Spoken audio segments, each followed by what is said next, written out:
సుందరయ్య విజ్ఞాన కేంద్రంలో వివిధ కుల సంఘ నాయకులు, విద్యార్థులు, మేధావులు, బీసీ సంఘాల నాయకులకు స్వాగతం, సుస్వాగతం. ముఖ్యంగా రిజర్వేషన్లు మనం అడుకునేటటువంటి భిక్ష కాదు, ఇది రాజ్యాంగపరమైనటువంటి హక్కు అని ఎప్పుడైతే తెలుసుకుంటామో ఖచ్చితంగా ఓటు విలువ తెలుసుకుంటాం. మనకున్న హక్కు ఏందనేది మనం తెలుసుకునేటటువంటి పరిస్థితి ఉందన్న ఆలోచనతోటి ఈరోజు ఈ కార్యక్రమం ఏర్పాటు చేయడం జరిగింది. ఎన్నికలు వస్తున్నాయి, ఓట్లు వేస్తున్నాం. ముఖ్యంగా మన లోపల ఉన్న శక్తిని తెలుసుకోవాలి. మన లోపల ఏం శక్తి ఉంది ఇక్కడ కూర్చున్నటువంటి ప్రతి ఒక్కరికి. నేను ఒక సూటిగా ఒక ప్రశ్న అడుగుతా, ముఖ్యమంత్రి గారు గొప్పనా, ఇక్కడ ఉన్నటువంటి ప్రజలు గొప్పనా? చెప్పాలి. ప్రజలే గొప్ప. ఎందుకంటే మనం ఓటేస్తే ఆయన అక్కడ ఎమ్మెల్యే అయ్యిండు, ఎమ్మెల్యేలు అందరూ కలిసి ఆయనను ఎన్నుకుంటే ముఖ్యమంత్రి అయ్యిండు. ఇప్పుడు ఎవరు బాగోగులు చూసుకోవాలి అంటే కేవలం ఎమ్మెల్యే యొక్క కుటుంబ సుఖాలు మాత్రమే చూసుకుంటున్నారు. ఇది ఎక్కడి ప్రజాస్వామ్యం అని ఇక్కడ వేదిక ద్వారా మనం ప్రశ్నిస్తున్నాం. అవునా కదా? అయితే మనం ఓటేయనికే మనకు వచ్చినాం. రాజ్యాంగపరమైనటువంటి హక్కు మనకు ఓటేసేది. వేసినాం, ఎవరికో ఒకరికి ఎన్నికలు నిలబడ్డారు కాబట్టి ఓటేసినాం. ఆ వేసేటటువంటి ఒక వ్యక్తి ఏం చేసిందంటే మనందరికీ అన్యాయం చేస్తూ ఉన్నాడు. అది ముఖ్యమంత్రితో సహా, మన ఎమ్మెల్యేలే కాదు, ముఖ్యమంత్రితో సహా మనకు అన్యాయం జరుగుతుంది. అది ఏ రంగంలో అన్యాయం జరుగుతుందన్న సంగతి ఈరోజు ఈ వేదిక ఏర్పాటు చేసుకున్నాం. విద్యారంగంలో, ఉద్యోగ రంగంలో, ఆర్థిక, సామాజిక, రాజకీయ, వైద్య రంగంలో, వ్యవసాయ రంగంలో, అన్ని రంగాలలో కూడా మనకు అన్యాయం జరుగుతుంటే కూడా పట్టించుకునే నాదుడే లేడు. ఎందుకంటే ఈ యొక్క పశుపక్షాదులు జీవరాశుల కంటే అగాధంగా మారిపోయింది. మొన్న ఒక ఆర్టీఓ ఆఫీస్ దగ్గర చిన్నగా చీమల దార చూపించిండు, క్యూ పద్ధతిని పాటించండి అంటే ఒక జీవరాశిని చూపించి, ఒక క్రిములను చూపించి, ఒక చిన్న చీమలను చూపించి వాటి ఐకమత్యం నేర్చుకోండి అని చెప్పేసి ప్రజలను సూటిగా చూపిస్తూ ఉన్నారు. అటువంటి పరిస్థితికి దిగజారిపోయినారు ప్రజలందరూ. అంటే మనం ఏం చెప్తున్నామంటే ఇక్కడ ఓటు వేయడానికి, పన్నులు కట్టడానికి, రాజ్యాంగం రాయడానికి, జనాభా లెక్కలకు వనుకొచ్చినాం. అంటే 4 పనులకు వనుకొచ్చినాం మనం. కానీ ఆ కూర్చునేటటువంటి 4 కాళ్ళ కుర్చీ మాత్రం మనం సంపాదించుకోలేకపోతున్నాం. అందుకే ఇక్కడికి వచ్చిన మేధావులందరికీ కూడా నేను ఒకటే విజ్ఞప్తి చేస్తూ ఉన్నా, మనం మన గ్రామాల్లో ఖచ్చితంగా అవేర్నెస్ చేసుకోవాలి. ఇందులో ఇక్కడ వచ్చినటువంటి ప్రతి ఒక్కరు కూడా నాయకత్వ లక్షణాలు ఉన్న వాళ్ళు హాల్లో ఉన్నారు, నాయకత్వ లక్షణాలు లేని వాళ్ళు ఎక్కడున్నారు? బయట రోడ్ల పండు తిరుగుతున్నారు. అవునా కదా? అంటే వాళ్ళ పనులు ఉన్నాయి, వాళ్ళ పనులు ఉన్నప్పటికీ వాళ్ళు ఒక ఆలోచన భావం అనేటటువంటిది లేదు, ఒక పేపర్ నాలెడ్జ్ ఉండదు, ఒక టీవీ నాలెడ్జ్ ఉండదు. మనం ఓటు ఎవరికి వేస్తున్నాం అన్న సంగతి తెలియదు. పురిటిలో ఉన్నటువంటి బిడ్డ కంటే పవిత్రమైన ఓటు అనేటటువంటిది ఎప్పుడైతే తెలుసుకుంటామో ఖచ్చితంగా ఓటు ఎవరికి వేస్తున్నాం అన్న సంగతి మనము ఆలోచన చేయవలసినటువంటి పరిస్థితి ఏర్పడుతుంది. అందుకే విద్యార్థులారా, నేటి మన బాలలే రేపటి పౌరులు అన్నట్లుగా మన విద్యార్థులమే, కానీ ఖచ్చితంగా ఓటేసి కాలేజీకి పోతున్నాం. మనం ఓటేస్తున్నాం, మన అమ్మనాన్నలకు పూటికి కూడు గూడు అనేటటువంటి లేకుండా చేస్తున్నాం. అటువంటి దిశను మనము రూపుమాపాలంటే మనం తిరుగుబాటు చేయాలి. తిరుగుబాటు చేయాలంటే మనం ఏం కట్టెలు తీసుకొని కొట్టవలసిన అవసరం లేదు, కారా ముద్దలు తీసుకొని కొట్టవలసిన అవసరం లేదు, రోకల్ బండలు తీసుకొని కొట్టవలసిన అవసరం లేదు. ఓటు ద్వారా అన్నిటికంటే ఆయుధం ఏంది? ఓటు. కత్తి కంటే పదునైంది ఏంది? ఓటు. అందుకే అన్నిటికంటే ఆయుధంలా ఉన్నటువంటి ఏ ఆయుధం బలమైన ఆయుధం అంటే అది ఓటు. ఆ ఓటు ద్వారా మనము ఎంతటి వాణ్ణి కానీ గద్దె దింపొచ్చు. వాళ్ళు ఎందుకోసం ఓట్లు వేయించుకుంటున్నారు? వాళ్ళ ఆస్తులు సంపాదించుకోవడానికి. వాళ్ళు ఎందుకోసం ఓట్లు వేయించుకుంటున్నారు? వాళ్ళు సంపాదించుకున్నటువంటి ఆస్తులకు రక్షణ కోసం, కేవలం రక్షణ కోసం మాత్రమే. అర్థమైందా? కేవలం రక్షణ కోసం మాత్రమే వాళ్ళకి అధికారం అడుగుతున్నారు. అదే మనకు అధికారం వస్తే అట్టడుగున్నటువంటి పేద వర్గాలు అభివృద్ధి చెందుతారు. అందుకే మన రాజ్యం రావాలి. ఇక్కడ ఒక చిన్న ఇంటి ఇచ్చిన ఏమని, ఈ రాష్ట్రంలో నూతన పార్టీ వస్తుందా? నూతన పార్టీ పెట్టకపోతే ఏం చేయాలి మనము? ఒక ఆర్ కృష్ణన్న కానీ, ఒక మందకృష్ణన్న కానీ, ఇంకా అట్టడుగున్నటువంటి బడుగు బలహీన వర్గాలు కానీ పార్టీ పెట్టకపోతే ఏం చేయాలి? ఖచ్చితంగా పిలిపిస్తా. మీరు ఇలా వచ్చినటువంటి ప్రజలకు నేను హామీ ఇస్తా ఉన్నా, ఆ రోడ్డుకు అడ్డంగా పండుకుంటా, బట్టలిపి రోడ్డుకు అడ్డంగా పండుకుంటా, ఆమరణ నిరాహారదీక్ష చేస్తా. పార్టీ పెట్టకపోతే, ఆర్ కృష్ణన్న మందకృష్ణన్న పార్టీ పెట్టకపోతే నేను నిరాహారదీక్ష ఒక్కరోజు 20,000 మందితో నిరాహారదీక్ష చేస్తా, ట్రాఫిక్ జామ్ చేస్తా, ఇంకా అనేక ఆగడాలకు పాల్పడతా. అందుకే ఈ జాతిని కన్నీళ్లు తుడవడానికి మీరు పనికిరారా? ఈ జాతిని కన్నీళ్లు తుడవడానికి మీరు పుట్టినటువంటి దేవుళ్ళని ప్రజలందరూ అనుకుంటే మీరు పార్టీ పెట్టకుండా ఇవాళ మేము ఎన్నికల సమయంలో ఎవరు కోటేయవలసినటువంటి పరిస్థితి తెలియకుండా అయిపోయింది. ఎవరికో ఒక దుర్మార్గుని కోటేస్తున్నాం, మాకు ఈ సకల కష్టాలు ఏర్పడుతున్నాయి. ఎవరికో ఒక దుర్మార్గుని కోటేస్తున్నాం, చదువుకునే పరిస్థితి లేదు. చదువుకున్నటువంటి వాళ్ళలో కూడా గడ్డాలు మీసాలు పెంచుకొని రోడ్ల మీద తిరిగేటటువంటి పరిస్థితి ఏర్పడ్డది. వాళ్ళ కటింగ్ చేయించుకొని ఇంకా కూడా పరిస్థితి లేదు. చాలా మంది ఏమనుకుంటారంటే ఎంటికలు ఇరబోసుకొని తిరుగుతూ ఉన్నారు అనుకుంటాం, కానీ పరిస్థితి లేదు. పిల్లని ఎవడిస్తలేడు.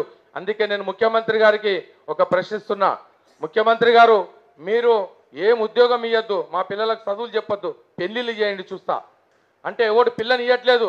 యాడిచ్చినా కానీ పిల్లని ఇస్తలేరు. ఎందుకంటే ఏం చేస్తున్నాడు ఈ పిల్లగాడు.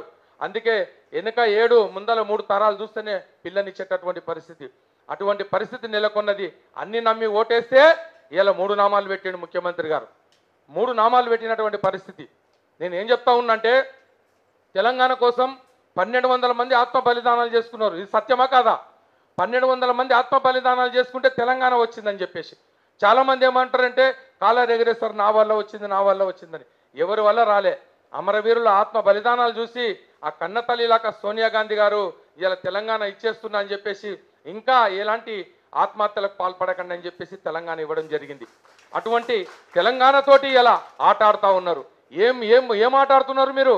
ఎక్కడ సారే దునియాకి ఎవరికి వచ్చి ఎట్లా ఏ రకంగా వచ్చిర్రంటే ఇవాళ ప్రపంచంలో ఒక కేల్నేక ఆట ఆడడానికి వచ్చినావు, ముఖ్యమంత్రి ఆట ఆడడానికి నువ్వు వచ్చినావు, లీడర్ ఆట ఆడడానికి వీళ్ళు వచ్చిర్రు, రైతు ఆట ఆడడానికి వాళ్ళు వచ్చిర్రు, ఆఫీసర్ల ఆట ఆడడానికి వీళ్ళు వచ్చిర్రు. కానీ మీ ఆట ముగిసిన తర్వాత, నీ చరిత్ర ముగిసిన తర్వాత, నువ్వు మంచం పట్టిన తర్వాత, నీ పరిస్థితి హీన స్థితికి వచ్చిన తర్వాత అప్పుడు నీ జీవితం అంటే ఏంటి తెలుసుకొని కూడా లాభం లేనటువంటి పరిస్థితి. అందుకే ముఖ్యమంత్రి గారికి వేదిక నుంచి వాళ్ళ తల్లిదండ్రులకు నేను ఇక్కడ నుంచి పాదాభివందనం చేసి ముఖ్యమైన విషయం చెప్పబోతున్నా. ఎందుకంటే ఇవాళ నీకు అమూల్యమైనటువంటి ఒక గొప్ప ఘట్టంలో ఉన్నావు.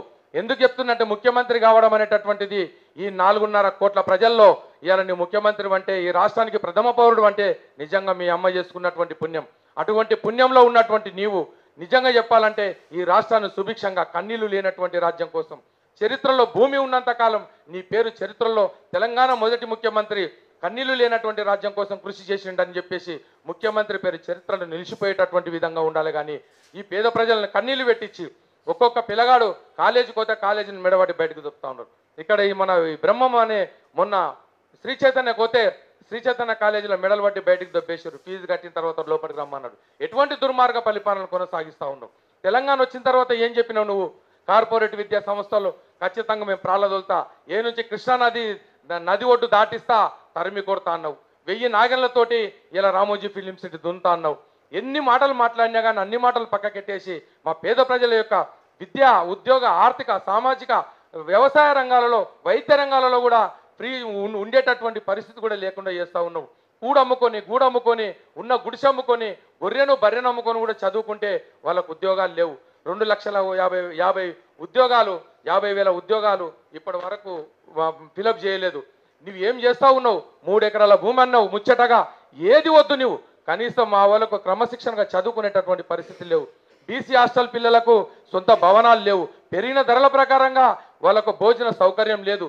ఏ రంగంలో నువ్వు ముందున్నావు? కేసీఆర్ గారు నీకు నిద్రెట్లా పడుతుందని చెప్పేసి మేము ప్రజాస్వామ్యయుతంగా మేము ప్రశ్నిస్తున్నాం. ఇది ప్రజాస్వామ్యమా లేకపోతే ధనస్వామ్యమా? నిజంగా ప్రజాస్వామ్యం అయితే ఇప్పటికీ పేదరికం ఎందుకుంది? కూడు కోసం, గూడు కోసం, విద్య కోసం, ఉద్యోగం కోసం, వైద్యం కోసం అలమటిస్తున్నారంటే ఇది ధనస్వామ్యానికి నిలువెత్తు నిదర్శనమా కాదా అన్న సంగతి ఈ మీడియా సాక్షిగా నేను చెప్తా ఉన్నా. నేను చెప్తా ఉన్నా, మీడియాలో పనిచేసేటటువంటి మిత్రులు కూడా, పేపర్లో పనిచేసేటటువంటి మిత్రులు కూడా వాళ్ళందరూ అట్టడుగున్నటువంటి బడుగు బలహీన వర్గాలే. వాళ్ళ జీవితం ఎక్కడ చక్కదిద్దినవు? వాళ్ళ జీవితం కూడా చక్కదిద్దలే. వాళ్ళని భయాందోళనకు గురి చేస్తూ ఉన్నావు, భయపెడతా ఉన్నావు. అటువంటి భయపెట్టి నువ్వు పేపర్ల అధిష్టానంలో ఎవరున్నారు? అగ్రకులాలు ఉన్నారు. అగ్రకులాలు ఒక్కటిగా ఉన్నారు. ఇవాళ సినిమా టాకీస్ల ఓనర్లు అగ్రకులాలే, ఏ కంపెనీ ఓనర్లు అగ్రకులాలే, ఏ ప్రాజెక్టు ఓనర్లు అగ్రకులాలే, ఏ కాలేజీ ఓనర్లు అగ్రకులాలే, ఇలా అధికారంలో అగ్రకులాలే. మనము అట్టడుగున్నటువంటి బడుగు బలహీన వర్గాలము, ఎస్సీలము, ఎస్టీలము, బీసీలము, మైనార్టీలను కలిసి 93% ఉంటే పట్టుమని 10% కూడా లేని 7% ఉన్నటువంటి అగ్రకులాలకు ఇలా రాజ్యాధికారం లభించడానికి బలమైన కారణం ఏంటంటే ఆర్థిక వ్యవస్థ. ఆర్థిక వ్యవస్థను అరికట్టేటటువంటి మనిషి ఈ భూమి మీద పుట్టలేదా? అందుకే నేను చెప్తా ఉన్నాను, అంబేద్కర్ గారు మనకు చెప్పారు. ఏమని చెప్పారంటే ఇవాళ ఎంతటి వాడిని కొట్టాలంటే కట్ట తీసుకొని కొడితే, కర్ర తీసుకొని కొడితే, చెయ్యి తీసుకొని కొడితే కేసు అవుతుంది, కానీ ఓటుతోనే కొడితే మాత్రం విజయం అవుతుంది అని చెప్పేసి ఆయన అంబేద్కర్ గారు చెప్పినటువంటి మాట మనం మర్చిపోతా ఉన్నాం. మన కష్టాలకు కారణం నీ బొటమనేలు, మన కష్టాలకు, మన కన్నీళ్లకు, మనకు ఇటువంటి బతుకులు బతకడానికి కారణం ఈ బొటమనేలు. దీంతో ఓటేసినావు మిత్రమా, మనం ఓటు బ్యాంక్గా ఎప్పుడైతే మారుతామో ఈ రాజ్యం మనం కైవసం చేసుకుంటాం. అందుకే ఎన్నికల సమయంలో సతమతం అయిపోతా ఉన్నాం. అటువంటి సతమతమైనటువంటి సమయంలో మనం ఓటు ఎవరికి వేయాలంటే ఇటువంటి మహనీయులు, ఇటువంటి మహానుభావులు, ఇటువంటి వ్యక్తులు ఖచ్చితంగా పార్టీ పెడితే. ఎందుకంటే ఎవడైనా 3 గంటల యాక్షన్ చేస్తాడు సినిమా చూసి వస్తే. ఆ మిద్దె మీదకి వెళ్ళి దుంకినట్టు, ఈ బాంబులు అక్కడ వాడేసినట్లు, ఆ కత్తి తీసుకొని కొట్టినట్టు ఎన్నో యాక్షన్లు చేసేది 3 గంటల సినిమా. కానీ 30 ఏళ్ళు, 40 ఏళ్ళు, 45 ఏళ్ళ సినిమా ఎవరు కూడా జీవితం మొత్తం యాక్షన్ ఎవరు చేయరు. అందుకే నీతికి, నిజాయితీకి, నిబద్ధతకు, అంకిత భావానికి, సిద్ధాంతానికి మారుపేరుగా ఉన్నటువంటి ఆర్ కృష్ణన్న గారు పార్టీ పెట్టినట్టయితే ఈ సమాజం మొత్తం పూర్తి స్థాయిలో ఖచ్చితంగా నమ్ముతుంది. ఆ ఖచ్చితంగా నమ్మినటువంటి ఓటు ద్వారా ఒక ముఖ్యమంత్రి అవుతావు. ముఖ్యమంత్రి అయితే ఖచ్చితంగా ఈ ప్రజలను నువ్వు, ఎందుకంటే ఆకలి ఉన్నవానికి ఆకలి బాధ తెలుస్తుంది, పేదరికంలో ఉన్నవానికి పేదల కష్టాలు తెలుస్తాయి. కష్ట సుఖాలు తెలిసినటువంటి అట్టాడు ఉన్నటువంటి బడుగు బలహీన వర్గాలలో 54% ఉన్నటువంటి వాళ్ళు ఎవరయ్యా అంటే అది బీసీలు. ఆ బీసీలో పెద్ద దిక్కు ఎవరంటే అది ఆర్ కృష్ణన్న. అటువంటి ఆర్ కృష్ణన్న గారు పార్టీ పెట్టినట్టయితే ఖచ్చితంగా ఈ సమాజం మెచ్చే విధంగా ఉంటుంది. ఎందుకు చెప్తున్నంటే 72 సంవత్సరాల స్వాతంత్రంలో 29 మంది ముఖ్యమంత్రులు అయ్యారు, అవునా కాదా? 29 మంది ముఖ్యమంత్రుల్లో ఒక్కడు కూడా బీసీ అనేటటువంటి వాడు లేడు, ఒక్కడు కూడా ఎస్సీ లేడు, ఒక ఎస్టీ లేడు, ఒక మైనార్టీ లేడు, కేవలం అగ్రకులాలే. నేను అగ్రకులాలు అయినప్పటికీ నేను సంతోషిస్తున్నా. ఎందుకంటే ఇంతకాలం మీరు పరిపాలించిర్రు, ఇంతకాలం పరిపాలించినప్పటికీ నేను ఒకటే ప్రశ్న, సూటి ప్రశ్న, రెడ్లు ముఖ్యమంత్రి అయినరు, రెడ్లలో పేదరికం ఎక్కడ పోలేదు. మిత్రులారా మీరు గ్రామాల్లో చూడండి. బ్రాహ్మణులు ముఖ్యమంత్రి అయినరు, బ్రాహ్మణులు ఎక్కడ పేదరికం పోలే. చౌదరిలు ముఖ్యమంత్రి అయినరు, చౌదరిలో ఎక్కడ పేదరికం పోలేదు. కోమట్ల ముఖ్యమంత్రులు అయినరు, ఎక్కడ కోమట్లలో పేదరికం పోలే. వెలుమల ముఖ్యమంత్రి అయినరు, ఎక్కడ వెలుమల్లో పేదరికం పోలే. నేను ఎందుకు చెప్తున్నంటే 72 సంవత్సరాల స్వాతంత్రంలో అగ్రకుల పరిపాలన జరిగింది అనుకుంటున్నారు, కానీ అగ్రకుల పరిపాలన జరగలేదు. అగ్రకుల కుటుంబ పరిపాలన జరిగింది. తండ్రి, కొడుకు, అల్లుడు, బావ, మామ, అక్క, చెల్లె అనేటటువంటి గిరిగీసుకొని వాళ్ళ కోసమే ఇంతకాలం మనం ఓట్లేసినాం. వాళ్ళ కుటుంబ పరిపాలన కోసమేనా మనము అట్టడుగున్నటువంటి 93% ఉన్నటువంటి వాళ్ళము మనం ఓట్లు వేయడానికి సిద్ధపడ్డాము. అందుకే నేను ఏం చెప్తా ఉన్నా అంటే ఎస్సీ, ఎస్టీ, బీసీ, బడుగు బలహీన వర్గాలకు పెద్ద దిక్కు అయినటువంటి బీసీలు అయినటువంటి ఆర్ కృష్ణన్న గారు ఒక పార్టీ పెట్టి మనకు ఓటు అడిగితే ఖచ్చితంగా ఎస్సీలు, ఎస్టీలు, బీసీలు, అగ్రకులాలు ఉన్నటువంటి పేదలు కూడా ఆర్ కృష్ణన్న వారు తిరిగి చూస్తూ ఉన్నాడు. ఎందుకంటే అన్న ఆకలి కొన్నటువంటి వ్యక్తులను గుర్తిస్తాడు, చదువుకునేటటువంటి వ్యక్తిని గుర్తిస్తాడు. ఐఏఎస్లు అయినరు ఆర్ కృష్ణన్న గారు ఉద్యమాల్లో, ఐపీఎస్లు అయినరు, కలెక్టర్లు అయినరు, ఎంఆర్ఓలు అయినరు, ఆర్డీఓలు అయినరు, మన మంత్రి ఈటల రాజేందర్ అటువంటి వాళ్ళు కూడా మంత్రులు కూడా అయినరు. అసెంబ్లీ సాక్షిగా ఈటల రాజేందర్ గారు పేపర్ పట్టుకొని ఆర్ కృష్ణన్న గారు చిట్టి రాసిస్తే నేను ఒక మంత్రిని అయినా అని చెప్పేసి సగర్వంగా చెప్పుకునేటటువంటి అసెంబ్లీ సాక్షిగా చెప్పడం జరిగింది. అంతకంటే ఇంత గొప్ప నాయకులు మనకు ఎక్కడ దొరుకుతారు? అందుకే మిత్రులారా, మీరు ఈ సభాముఖంగా ఉన్నటువంటి ప్రతి ఒక్కరు కూడా నేను చేతులు జోడించి విజ్ఞప్తి చేస్తున్నా, ఇక్కడ మీరు మారండి. అసెంబ్లీలో కూడా ఇంతే మంది ఉంటారు, 119 మంది అసెంబ్లీలు ఉంటారు, ఇక్కడ కూడా అంతే మంది ఉన్నాం మనము. అందుకే ఇక్కడ ఉన్నటువంటి ప్రతి ఒక్కరు కూడా కంకణబద్దులై నేను ఎమ్మెల్యేని ఎందుకు గాననేటటువంటి ఆకాంక్షతోటి ప్రతి గ్రామం, ప్రతి పల్లెకు అవేర్నెస్ చేయండి. ఉదయం లేచి మనం వృధా ఫోన్లు మాట్లాడేదానికంటే అవేర్నెస్ ఫోన్లు ఎప్పుడైతే మనం చేస్తూ ఉంటామో అవేర్నెస్ ద్వారా వచ్చేస్తుంది. తెలంగాణ కంటే ముఖ్యంగా మన బీసీ ఉద్యమం బలపడి ఖచ్చితంగా బీసీ ముఖ్యమంత్రి అవుతాడు అనుకున్నాం, కానీ కనీసము 100 సార్లు తెలంగాణ వచ్చినా కానీ ఒక్కసారి కూడా మన బీసీ ముఖ్యమంత్రి అయ్యేటటువంటి పరిస్థితి నెలకొనలేదంటే ఇది అగ్రకుల పరిపాలన. అటువంటి పరిపాలనను భూస్థాపితం చేయవలసినటువంటి పరిస్థితి ఏ దాని వల్ల కాదు, ఓటు ద్వారా అవుతుందని చెప్పేసి సభాముఖంగా మేము తెలియజేస్తా ఉన్నా. ప్రతి ఒక్కరు కూడా ఇక్కడికి వచ్చినటువంటి అన్నలు, మన ఇక్కడికి వచ్చినటువంటి సోదరులు, చెల్లెమ్మలు కూడా నేను చెప్తా ఉన్నా, అటువంటి పరిస్థితిని రాకుండా చేయాలంటే మన అవేర్నెస్ చేసుకోవాల్సిన అవసరం ఉంది. ఖచ్చితంగా మనం ఒక బుక్ ఇస్తే చదువుకుంటాం, ఆ చదువుకొని 365 రోజులు చదువుకొని ఆ బుక్లో ఉన్నటువంటిది విషయాన్ని మొత్తం మన మైండ్లో ఎక్కించుకొని 6 రోజుల్లో గుర్తుపెట్టుకొని ఎగ్జామ్ రాసిరంటే మనకు ఆలోచన శక్తి ఉన్నట్టా లేనట్లా. అందుకే 1వ తరగతి 365 రోజులు చదువుతాం, చదివి 2వ తరగతి పోతాం అంటే మనకు అంకిత భావం ఉంది, జ్ఞాపక శక్తి ఉంది, ఎన్నో రకాలైనటువంటి శక్తులు మనకు ఉన్నట్లు. అందుకే ఈ చిన్న ముక్క అంటే బుక్లో ఉన్నటువంటి అన్ని గుర్తుపెట్టుకొని 6 రోజులు ఎగ్జామ్ రాసేటటువంటి ఆలోచన భావం మీకు ఉందంటే నేను ఈ చిన్న మాటలు ఖచ్చితంగా మీ మెదడుకు మేత పెట్టి ఖచ్చితంగా మనం రాజ్యాధికారం వైపు ఎందుకు నడవము, మనకున్న లోపం ఏంది అనే ఆలోచన అంబేద్కర్ జ్యోతిరావు పూలే ఆకాంక్షలను నిలబెట్టాలని చెప్పేసి కోరుకుంటూ ఇప్పుడు మనకు చాలా మంది పెద్దలు ఉన్నారు మాట్లాడేవాళ్ళు. ఆర్ కృష్ణన్న గారు, మందకృష్ణన్న గారు, మన రాముల నాయక్ గారు వస్తూ ఉన్నారు.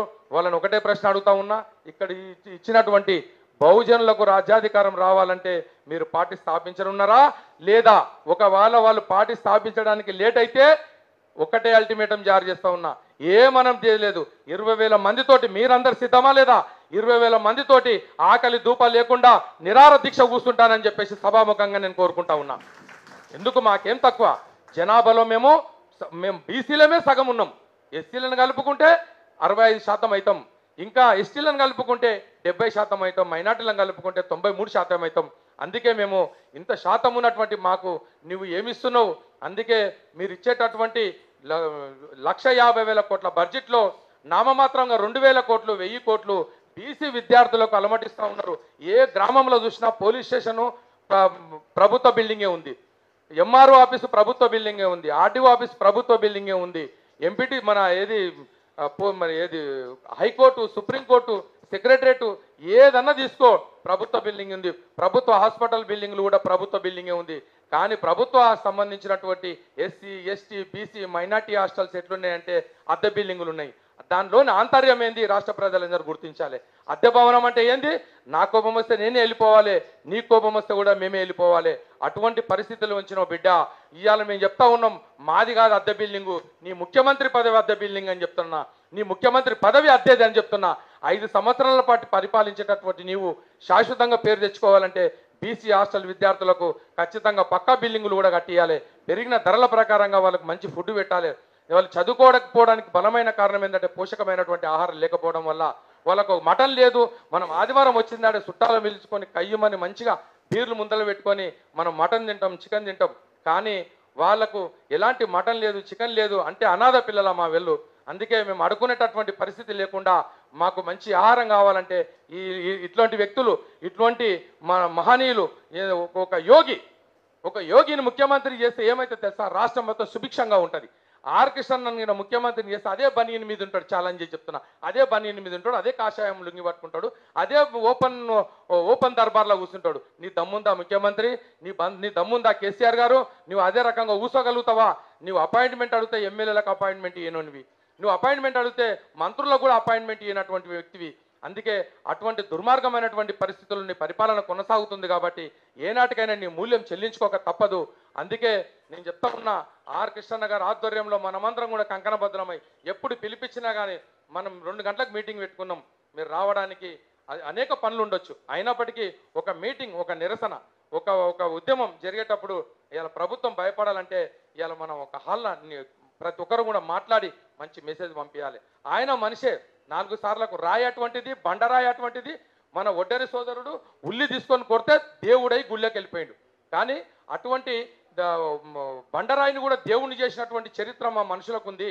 అందుకే నువ్వు బండరాయి కంటే ఇకరమైనటువంటి వ్యక్తివే ముఖ్యమంత్రి. ఏ రోజుకైనా నువ్వు మారుతావు, ఖచ్చితంగా నువ్వు మారి తీరవలసిందే. మేము బండరాయినే దేవుని చేసినటువంటి చరిత్ర మా బీసీలది.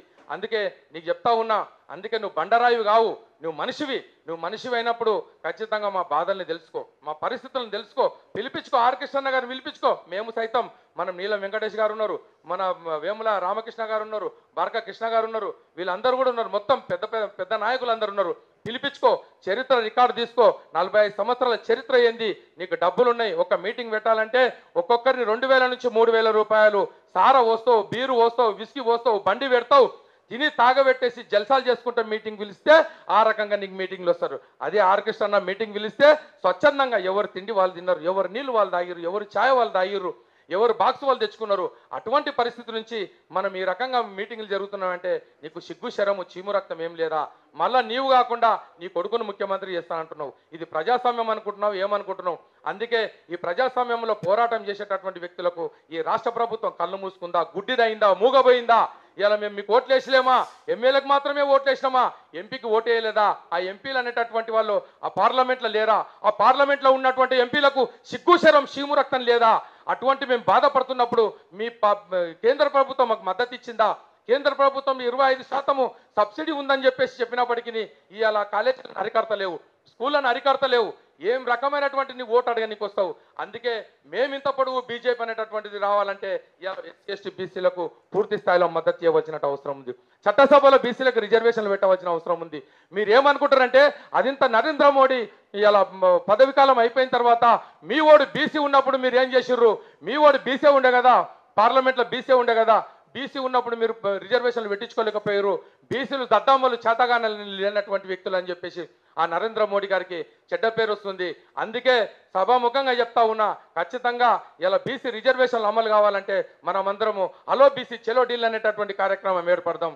ఉప్పిడి ఉందామా, ఉపాసం ఉందామా, బాధపడదామా, ఎవరి టికెట్లు వాళ్ళు పెట్టుకుందామా, లేకపోతే కృష్ణన్న లాంటి వ్యక్తులను మనం అడిగి అందరం టికెట్లు తీసుకుందామా, హలో బీసీ చెలో డీల్ అనేటటువంటి కార్యక్రమం ఏర్పాటు చేసి జంతర్ మంతర్ దగ్గర ఒక్కసారి ధర్నా నిర్వహిస్తే ఖచ్చితంగా నరేంద్ర మోడీ అనేటటువంటి వ్యక్తి కూడా దిగొచ్చి పార్లమెంట్లో బీసీ బిల్లు పెట్టేటటువంటి పరిస్థితి.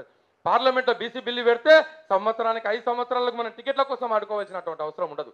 ఇలా ఎస్సీకి ఏ రకమైన రిజర్వేషన్ ఉందో ఆ చరిత్రలో రిజర్వేషన్ పెట్టించినటువంటి చరిత్ర ఇవాళ అంబేద్కర్ గారికి ఆ చరిత్ర దొరికింది. అదేవిధంగా బీసీలకు కూడా రిజర్వేషన్లు ఏర్పాటు చేస్తే మరో అంబేద్కర్గా నరేంద్ర మోడీ గారు కూడా ఒక చరిత్రలో ఉండిపోతారు. అటువంటి చరిత్ర కావాలన్నా, చరిత్రహీనం కావాలన్నా అనేటటువంటిది ఆలోచించుకున్నటువంటి పరిస్థితి ఉంది.